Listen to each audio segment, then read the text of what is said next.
Good morning dear student, I am Sushmita Yadav. Welcome to study point centre. Dear student, आज हम आपको बताएंगे कैसे करें सीटेट की तैयारी।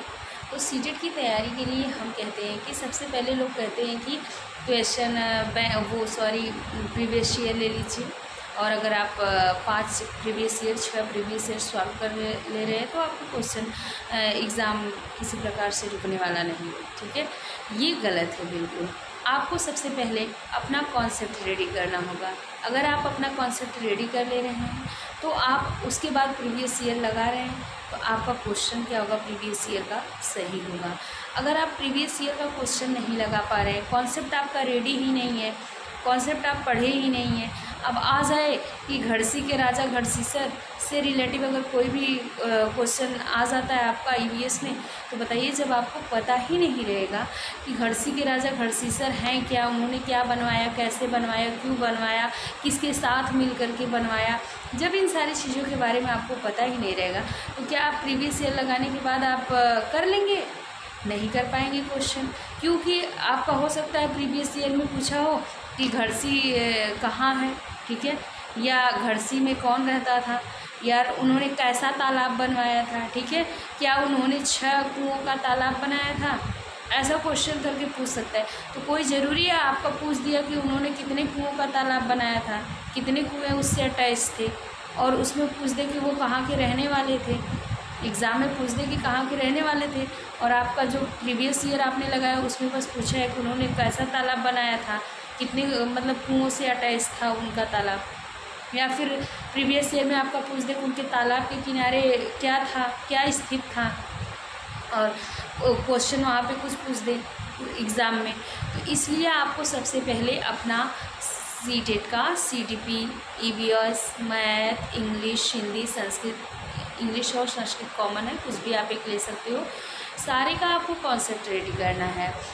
हम जहाँ तक हमारी सोच है कि ऐसा नहीं है कि बहुत कम ही लोग ऐसे हैं जिनका सब सब्जेक्ट एकदम बहुत अच्छे से तैयार होता है।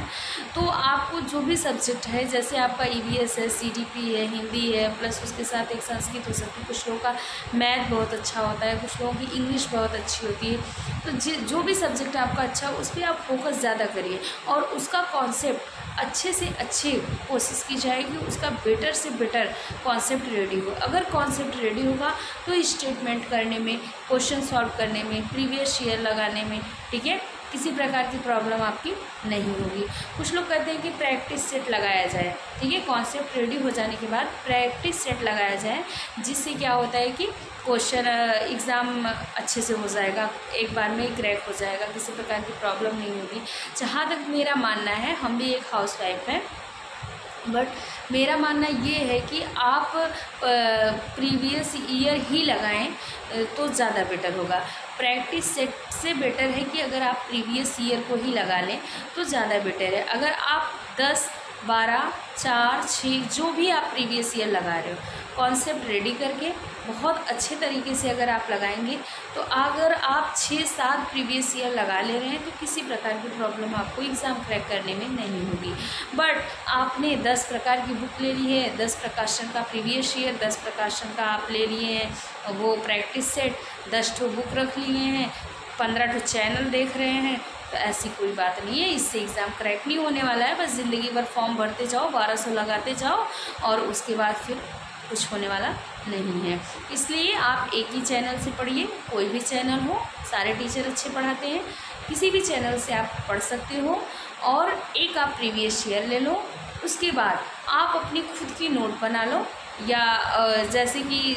जो भी आप जिस भी टीचर से पढ़ते हैं एक नोट बना लीजिए, और वही 20-22 टॉपिक आपकी CTP की है। अभी भी आपका सिलेबस चेंज हुआ नहीं है, आई होप हो सकता है दिसंबर में चेंज हो जाए, बट अभी जुलाई वाले एग्ज़ाम के लिए नहीं है चेंज। तो आप जो भी 20-22 आपकी CTP की टॉपिक हैं, और जो आपकी EVS की टॉपिक हैं, सारी टॉपिक आप नोट बना लीजिए, और टॉपिक बाई टॉपिक आप अगर तैयार कर ले रहे हो तो आपको किसी प्रकार की प्रॉब्लम नहीं होनी चाहिए। अगर हमारी वीडियो आप लोगों को अच्छी लगी हो, एक बार वीडियो को लाइक और चैनल को सब्सक्राइब जरूर करें।